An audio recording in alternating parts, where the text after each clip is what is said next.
اوعى تيأس من رحمة الله. املأ قلبك بس يقين بالله عز وجل. فاليأس في مشكلة عقدية.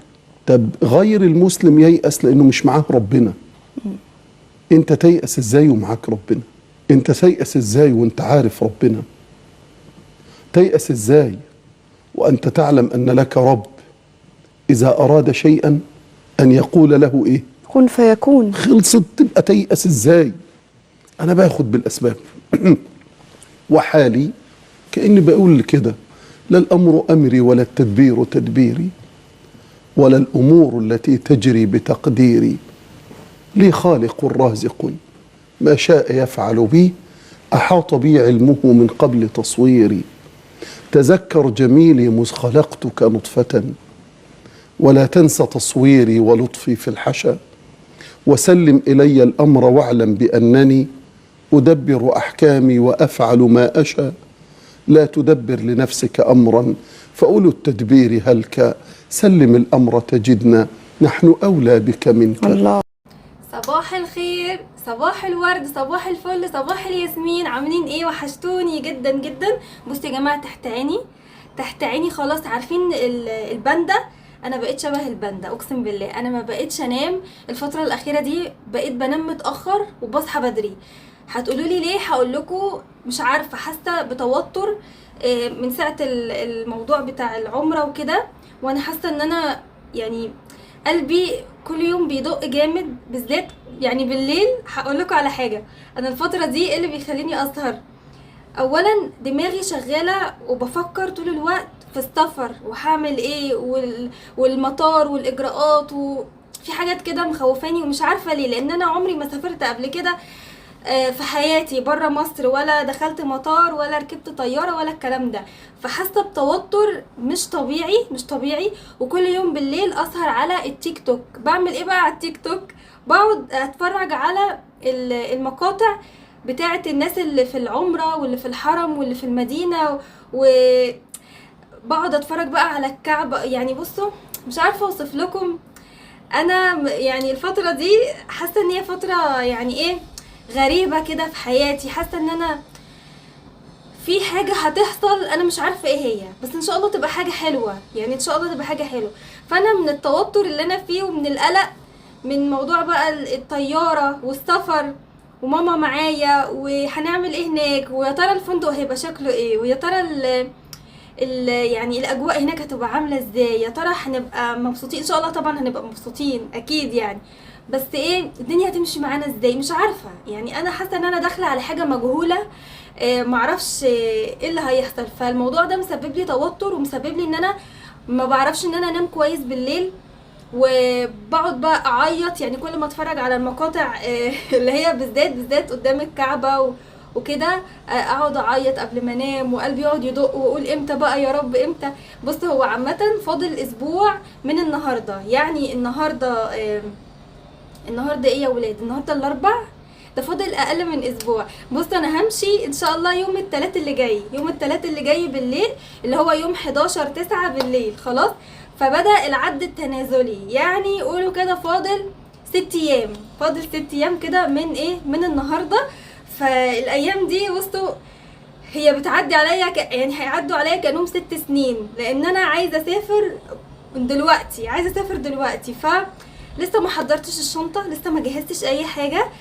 فهبتدي كده كل يوم، يعني هفتح الشنطه كده النهارده، وابتدي كل يوم احط حاجه في حاجه، بحيث ان انا مش عايزه ازنق نفسي على اخر لحظه وكركب الدنيا يعني. فكل يوم هعمل حاجه، بس مش النهارده زي ما انتم شايفين الريسبشن عندنا في معركه حلوه، والعيال مبهدلين لي الدنيا خالص. المهم عايزه اقول على حاجه بس كده بمناسبه العمره.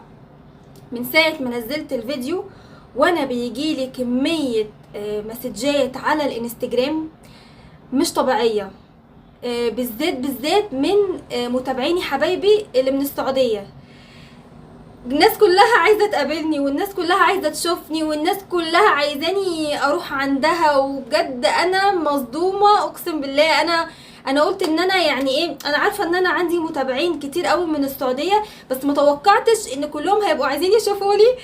انا يا جماعه بصوا، انا رايحه 4 ايام او 5 ايام، يعني بالسفر 5 ايام. 5 ايام في حوالي مش عارفه اكتر من 40 او 50 او اكتر كمان متابعه من السعوديه عايزاني اروح اقضي معاها يوم. طب انا قولوا لي الاربع ايام دول انا هقضيه عند مين ولا مين ولا مين، ولا هقابل مين ولا مين ولا مين؟ انا نفسي والله اجيلكم كلكم وانتوا تجولي واقابلكم كلكم، بس انا الوقت عندي ضيق جدا جدا. وانا ان شاء الله ناويه باذن الله باذن الله يا رب ان انا ما فوتش ولا فرض في الحرم. عايزه اصلي 5 فروض كلهم في الحرم ان شاء الله. تمام.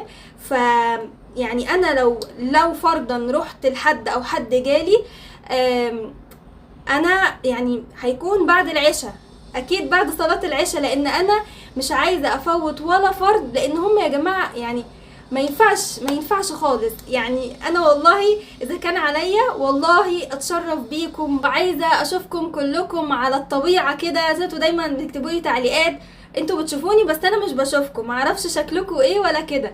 فانا نفسي اشوفكم كلكم، بس انا مش عايزه افوت ولا فرض في الحرم. فموضوع ان انا اقضي يوم عند حد او الكلام دوت هيبقى صعب جدا. هي في واحده بس هي صديقتي، وهي حجزاني من بدري، يعني هي حجزاني. انا اول واحده اقول لها بصراحه ان انا رايحه العمره، واول لما قلت لها قالت لي انت في يوم لازم تقضيه عندي، وهي عشان خاطر ساكنه جنب الحرم. فعادي، انا بالنسبه لي عادي، ممكن ان انا انزل اروح اخد ماما ونروح نصلي ونرجع، او ممكن معرفش، لسه مرتبتش معاها هعمل ايه. بس هي حجزاني يوم من ال4 ايام، فكده مش باقي غير 3 ايام، في منهم يوم في المدينه، فهقضيه كله طبعا في المسجد النبوي ان شاء الله. فكده ما فيش غير يومين، فاليومين دول بقى بصوا الوقت ضيق جدا. فانا ان شاء الله لو في حد عايز يقابلني يجي لي. انا مش هقدر اروح لحد صدقوني، مفيش وقت والله. ان شاء الله المره الجايه اكون رايحه كده 10 او 15 يوم، ممكن ابقى اقابلكم يعني واقضي معاكم وقت اكتر. لكن اللي حابب ان هو يشوفني يجي لي بقى، اللي عاوز يجي لي هيلاقيني موجوده في الحرم طول اليوم، او في الفندق من بعد صلاه العشاء، لان انا ان شاء الله ناويه ان انا اروح بعد العشاء وانزل على صلاة الفجر، يعني قبل صلاة الفجر كده بساعتين ولا حاجة. يعني دي الخطة اللي انا حطاها في دماغي، ان انا اقعد يعني اصلي الفجر، القيام طبعا، بعد كده الفجر، بعد كده اقعد لحد الضحى، بعد كده اروح انام، بعد كده انزل اصلي الظهر في الحرم، واقعد بقى من الظهر لحد صلاة العشاء ان شاء الله. ممكن بقى بعد العشاء كده بشويه اروح بقى على الفندق، عشان خاطر انا وماما نستريح كده وننام. فلو حد حابب ان هو يبقى يجيلي، اهلا وسهلا بعد صلاة العشاء، عشان انا طول اليوم هكون في الحرم ان شاء الله. او اللي عايز كده في مكة، ساكن في مكة وعايز يجيلي في الحرم يجيلي، بس طبعا مش عارفه هتلاقوني ازاي وسط الالافات المؤلفه دي. بس انا مش عارفه هتترتب ازاي. بس انا قصدي اقول لكم ان انا والله اذا كان عليا نفسي والله اقابلكم، ببقى مش عارفه ارد عليكم واقول لكم ايه في الرسائل، يعني ببقى مش عاوزه والله اكسف حد ولا عايزه كده، بس اعذروني الوقت المره دي ضيق جدا جدا.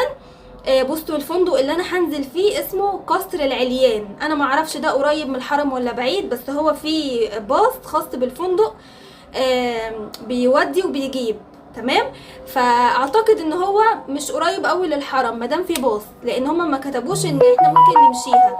فالفندق اسمه قصر العليان، معرفش بقى ده في شارع ايه ولا اعرف عنه اي حاجه. هما ورونا بس فيديو كده متصور جوه الفندق، بصراحه فندق حلو جدا ونظيف جدا، جميل بصراحه، يعني عجبني، والاوض نظيفه قوي من الصور والفيديوهات اللي هما نزلوها على الجروب. بصراحه لا حلوه قوي. فهو ده اسم الفندق للناس اللي حابه تعرفه. بس وطبعا بشكركم جدا والله، كل الناس اللي عايزه تستضيفني وكل الناس اللي عايزه تجيلي، وعلى عيني وعلى راسي. ان شاء الله اتواصل معاكم. مش هعرف، مش هيبقى فيه وقت اتواصل مع حد هناك يا جماعه. هحاول والله، هحاول على قد ما اقدر ان انا لو حد عايز يجيلي بعد صلاه العشاء هيلاقيني موجوده في الفندق باذن الله باذن الله باذن الله. مش عاوزين بقى نطول اكتر من كده، يلا بينا نبتدي نشوف هنعمل ايه في الانتريه. بيجيلي كومنتات كتير، الشقه زحمه، الديكورات كتير، المفارش كتير، انا هريحكم خالص النهارده، هريحكم على الاخر. انا هشيل المفارش اللي على الترابيزه، وهشيل الكفر بتاع الانتريه، ومش عارفه اشيل الانتريه طيب كمان عشان تنبسطوا. مش عارفه اشيل ايه، هشيل على قد ما اقدر النهارده. فالنهارده هريحكم وهنفضي الريسبشن خالص وننضفه ونظبطه، وبعد كده هنازلين مشوار مهم جدا جدا. فكملوا معايا الفيديو عشان تشوفوا هنروح فين النهارده. لايكات بقى كتير قوي قوي للفيديو ده، ويلا بينا نبتدي. تعالوا كده بس اوريكم المنظر الاول. بصوا الاكياس دي عباره عن ايه. دي المشتريات اللي انا جبتها من العتبه خلاص، ودي العبايه اللي جبتها لماما. عايزه اوضح بس نقطه. في ناس بتقولي انت ازاي هتاخدي عبايه واحده، لازم تاخدي اكتر من عبايه.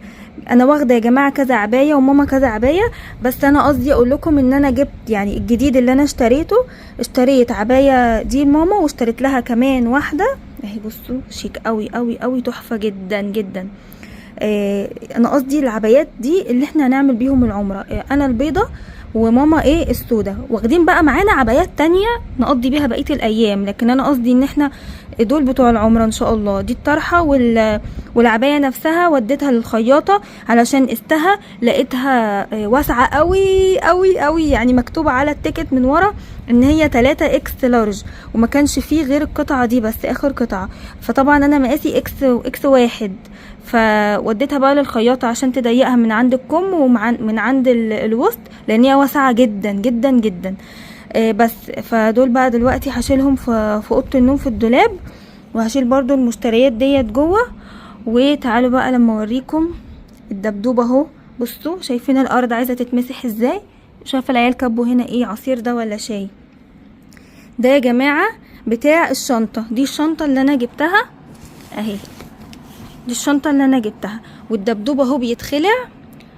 الدبدوب ده بيتحط جوه كده، وايده ورجله بيطلعوا من هنا، تمام؟ فاهو بيتفك.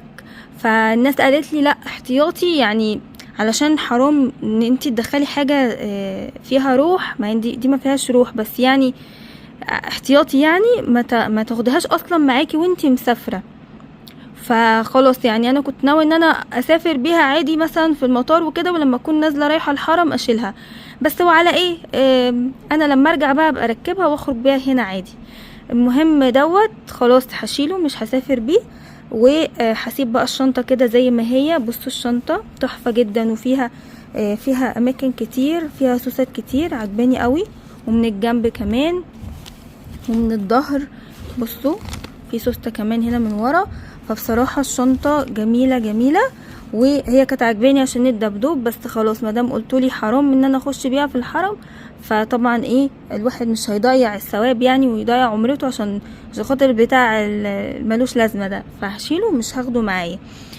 بصوا بقى هنعمل ايه. هشيل المفرش ده، وهشيل كمان المفرش ده، علشان الناس قالت لي عامل زحمه ومش زحمه، وانا كمان صراحه زهقت من شكله، وحشني شكل الترابيزه بالازاز بتاعها. فهنشيله. وهنشيل كمان الكفر عشان خاطر هو اصلا عايز يتغسل. فهنشيل بقى كل الكفرات ديت، ونرجع بقى شكل الكنب الاصلي. ويلا نقول بسم الله الرحمن الرحيم وبه نستعين. حطيتي اللايك ولا لسه؟ انا بفكرك. اول حاجه كده هشيل بقى الكتب بتاعت يحيى ده، عشان كان قاعد بيذاكر هنا الصبح. هتقولوا لي بيذاكر ايه، هي الدراسه بدات؟ هقول لكم ايوه احنا بدانا دروس. بينزل كده سنتر هنا جنبنا بياخد فيه ساينس، وبياخد دراسات، وبياخد كمان عربي. والماس طبعا انا اللي بذاكرهوله. بدأت معاه النهارده اول درس، لان طبعا الناس اللي مش عارفة انا اصلا مدرسة يا جماعة، مدرسة ماس قد الدنيا. فبمارس مهنتي بقى على على ولادي. فقلت له انا اللي هديك درس الماس السنة دي، او كل سنة اصلا انا اللي بديهوله يعني.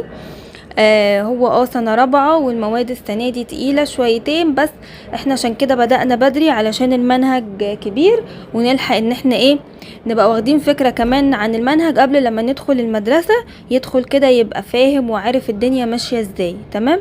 شلت له بقى حاجته، وجيت بقى على الانتريه هنا بدأت ان انا اشيل الكفرات. وهنا يوسف كان نايم ولسه صاحي، واول لما بيصحى بيبقى مقرف وعايزني اشيله واقعد بيه. فهنا وقفت التصوير شوية ورجعت بقى كملت تاني. في كواليس كتير بتحصل انتوا متعرفوش عنها حاجة، يعني الفيديو ده ممكن يتصور على مرتين 3 في اليوم، يعني ما بيتصورش كده ورا بعض كده. المهم هنا زي ما انتم شايفين في المراية، مين هيعرف انا بتفرج على مين؟ ايوه بتفرج على حبيبتي ام سارة. عايزه اقول لها وحشتيني جدا جدا، وهي من السعودية بس للأسف، ولا هي في المدينة ولا هي في مكة. لو كانت في واحدة من الاتنين دول كنت ممكن أقابلها، لأن بصراحة من الشخصيات الجميلة اللي أنا بحبها جدا وبعزها جدا. فلو عرفت تجيلي يا ام ساره يا ريت، لان بجد نفسي اشوفك. هنا بقى مسكت السجاده وبدات ان انا اقلبها كده على وشها علشان انفضها وانزل بقى اي حاجه فيها. وانا عارفه ان كل ما اجي امسك السجاده دي وانفضها يقولوا لي شيليها، شيلي السجاد، احنا في الصيف، المفروض السجاد ده يبقى في الشتاء. اشيله او بديه فين؟ والله انا لو عندي مكان اشيله كنت شيلته، انما انا حتى الركنه حاطه تحتها سجاد. تخيلوا، ما عنديش مكان وتحت السراير كله مليان، فقولولي احط السجاد دوت فين؟ دي حاجه. الحاجه التانية، انا لما بسيب الارض كده عريانه بحس ان الدنيا متكركبه ومتبهدله، معرفش ليه، بس بحس ان الارض حتى لو مسحاها ونضيفه وزي الفل، بس بحس ان البيت مش مفروش كده، وانا مش متعوده ان الارض كده تبقى فاضيه. ده غير ان انا عندي العيال بيحبوا يناموا على الارض، يعني لما يكونوا مثلا بيتفرجوا على التلفزيون او ماسكين اللابتوب او كده بيبقوا قاعدين على الارض، فطبعا لازم يكون في سجاده او حاجه ان هم يسندوا عليها او يناموا عليها. بس ففكرة السجادة انا عارفة ان هي المفروض تتحط بس في الشتاء، بالذات السجاد الشاج التقيل اللي انا جايباه، اللي انا ندمت صراحة ان انا جبته. على قد ما شكله حلو، على قد ما بصراحة تنظيفه صعب وكمان تقيل قوي. يعني انا عشان امسك السجادة وانفضها واشيلها كده من مكانها مش قادرة اوصف لكم وزنها تقيل ازاي. انما بقى السجاد التركي اللي هو نازل جديد دوت بيبقى خفيف بصراحة وسهل قوي في التنظيف. بس يلا ما علينا. المهم هنا خلاص بعد ما كنست بقى وجبت الموب ومسحت بقى كده الارض، وزي ما انتم شايفين كده بقى خليتها بتلمع. النهارده انا هعمل بس الجزء ده، لان الجزء التاني بتاع السفرة انا عملته الصبح بصراحة قبل لما اصور معاكم مع نفسي كده بقى. شغلت التكييف، وبصراحة لما بلبس الطرحة وكده بحس ان الجو حر وببقى عايزة انجز، ففي حاجات بعملها قدامكم، الحاجات اللي بحس ان هي هتشجعكم وكده، وفي حاجات بعملها انا مع نفسي. فالصبح بقى صحيت عملت الجنب بتاع النيش والسفرة والبوفيه، والدنيا عندي تمام. هو بس الجزئية ديت اللي هنعملها مع بعض دلوقتي.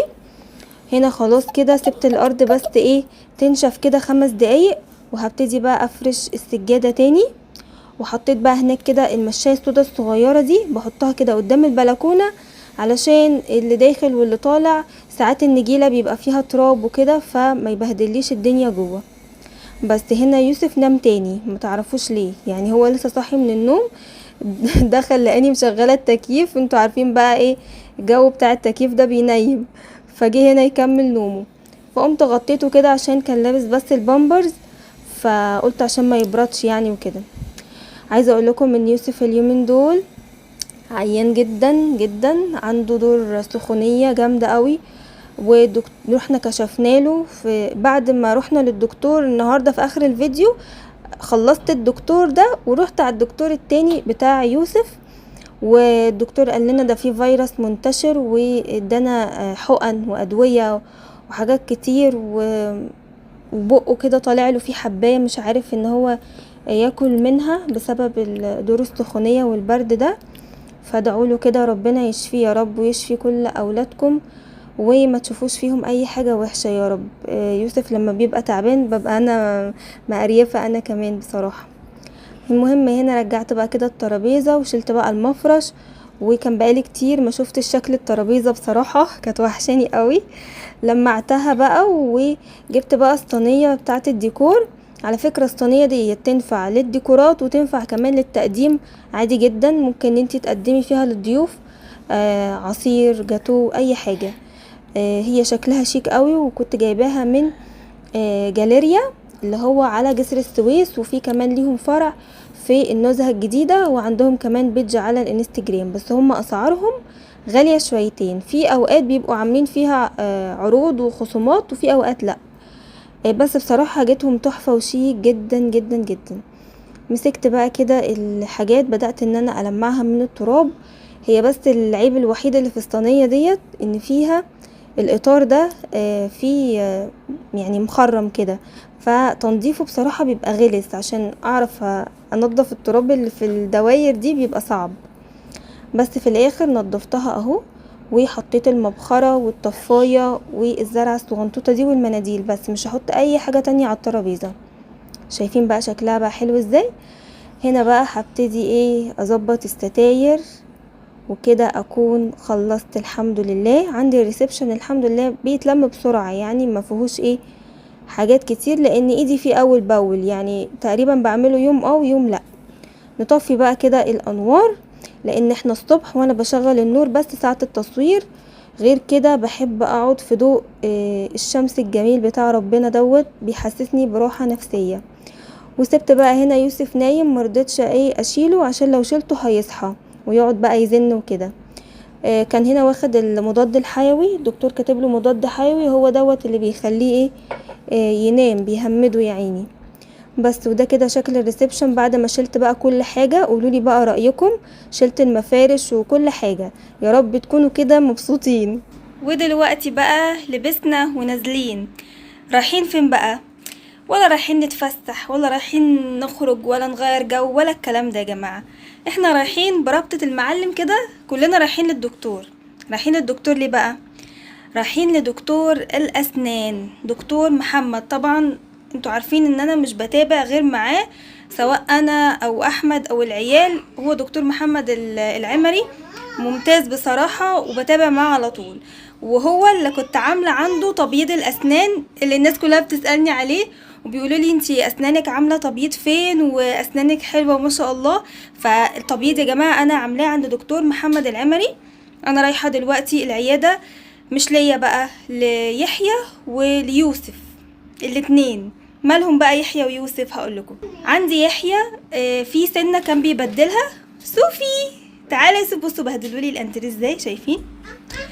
عندي يحيى السنة بتاعته، تعالى يحيى وريهم السنة، ولا افتح بقك. ايوه شايفين السنة دي؟ قرب على الكاميرا. شايفين يا جماعة السنة دي؟ حاضر، يوسف عايز يتصور، تعالى يا يوسف. السنة دي كانت معدولة ماشي، لما وقعت، لما جه يحيى يبدل، وقفوا يحيى على البنك، لما جه يحيى يبدل الاسنان، فالسنة اللي اتبدلت اللي وقعت دي ما كانتش راضية تقع، عمالة تتلخلخ وما كانتش راضية تقع ابدا.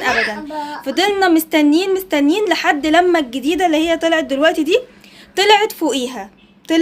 فوقيها، مركزين معايا؟ يعني السنة الاولانية اللي هي اللبنية موجودة، قامت السنة الجديدة عايزة تطلع، والقديمة مش عايزة تتشال، مش عايزة تقع.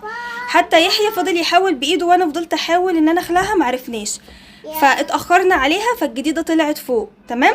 المهم رحت ساعتها للدكتور، قعدت حوالي 4 شهور. رحت ساعتها للدكتور، قام خلعها له اللي هي القديمة، وقال لي اصبري كده كام شهر، لو الجديدة ما نزلتش مكانها تعالي لي تاني. فللاسف الجديدة، تعالى يا يحيى كده وريهم تاني. الجديدة بصوا اهي، شايفين عاملة ازاي؟ افتح بوك يا يحيى، شايفين عاملة ازاي؟ بصوا فوق ازاي، مش متسوية زي التانية.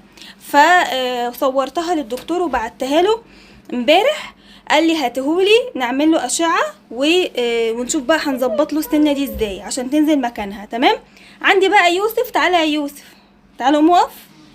يوسف اللثة بتاعته كلها ملتهبة، شايفين لونها احمر ازاي؟ اعمل كده يا يوسف، بص اعمل كده اهو، اللثة بتاعته كلها ملتهبة من فوق ومن تحت، ورمة خالص نازلة على اسنانه. فالدكتور بيقول لي ده كده احتمال يكون فيه ايه، ضرس مسوس او سنة مسوسة، وربنا يستر. عندي يوسف بيعشق حاجة اسمها حلويات، هو ويحيى، بس يوسف اكتر، بياكل حلويات كتير قوي وملبس وشوكولاتة فواخداهم ورايحين لدكتور السنان نحل لهم المشاكل بتاعتهم ديت، بالذات اللبانة. فتعالوا بقى كده ننزل ونشوف هيعملوا ايه عند الدكتور. وبالمرة صور لكم برضو هناك العيادة للناس اللي عايزة تعرف يعني الدكتور مكانه فين وارقامه ايه، علشان بتسأل كتير قوي على دكتور الاسنان يا دودي اللي انتي بتتعاملي معاه واللي عامل لك سنانك وكده. بصراحة دكتور محمد ممتاز ممتاز، فتعالوا نروح عنده. جاب 8 شهادات. اول لما نخش العياده هوريها لكم، معلق ما شاء الله كميه شهادات على الحيطه، ربنا يزيده يا رب. من الناس المحترمه اللي بتراعي يعني ربنا وبتراعي ضميرها جدا جدا جدا في شغلها، وما بيحسش يحيى بالوجع. بتحس بالوجع يحيى لما بيعمل لك بيحط وايده خفيفه خفيفه خالص. فيلا بينا نروح لدكتور محمد ونشوف بقى ايه يحيى ويوسف هيعملوا ايه. يلا بينا. وصلنا العياده. يحيى ازيك عامل ايه؟ وصلنا العياده اهو، وقاعدين بقى مستنيين دورنا. انا دوري اللي جاي على طول. بس اهو بصوا ما شاء الله العياده نظيفه جدا جدا. صوفي كان نايم طول الطريق. سوسو عامله ايه يا سوسو؟ يا قلبي سلامتك يا قلبي.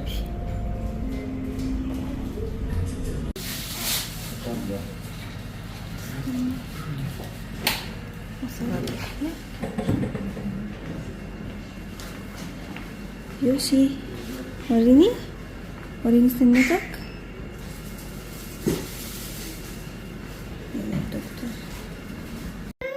هنا بقى هيبتدي يدي ليحيى البنج، لانه اكتشف ان يحيى محتاج يعمل حشو في ضرس عنده مسوس، فهيعمل له حشو. وهنا بيعملوا اشعه على السنه اللي زي ما قلت لكم اللي هي طالعه معوجه. قال لي لازم نعمل اشعه الاول علشان نشوف هنعمل ايه، وبعد كده هيحشي بقى الضرس. ويوسف بقى لما كشف عليه قال لي لا، اللي عندي يوسف دوت ملوش علاقه بالضروس ولا بالاسنان، الحمد لله يوسف ما عندوش ولا اي حاجه مسوسه الحمد لله. اللي عندي يوسف دوت من دور السخونية اللي جاله والفيروس اللي جاله. قال لي تخرجي من هنا تطلعي على طول على دكتور الأطفال يكشف عليه ويديله العلاج، علشان الالتهاب بتاع اللثة دوت عايز دكتور باطنة. فبالفعل بعد ما خلصنا رحنا على طول. هنا بقى بيوريني الاشعه. طبعا الاشعه بتطلع في ساعتها على اللابتوب اهو زي ما انتم شايفين. وهنا بقى عمال بيشرح لي، بيقول لي السنه ديت مش هينفع ان احنا نعمل لها تقويم او ان هي تتعدل الا لما اللي جنبها تقع علشان توسع لها مكان. فاحنا النهارده مش هنعمل اي حاجه، هنستنى لما اللي جنبها تقع، لان اللي جنبها لبنية وكده. فاول لما تقع بقى لو التانية دي ما نزلتش مكانها اجيله ونشوف بقى هيعملوا تقويم ولا هيعملوا ايه.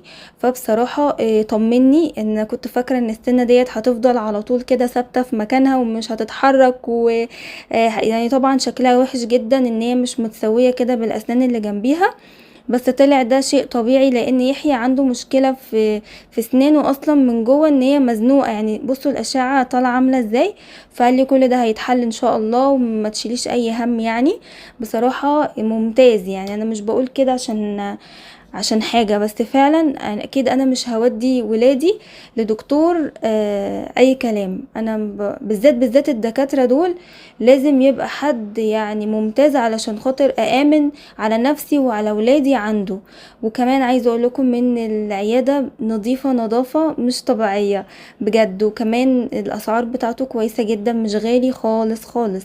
فلو انتوا عايزين تتواصلوا معاه وتاخدوا ميعاد وتروحوا، هسيب لكم ارقامه وصفحته كل حاجة تحت في اول تعليق مثبت.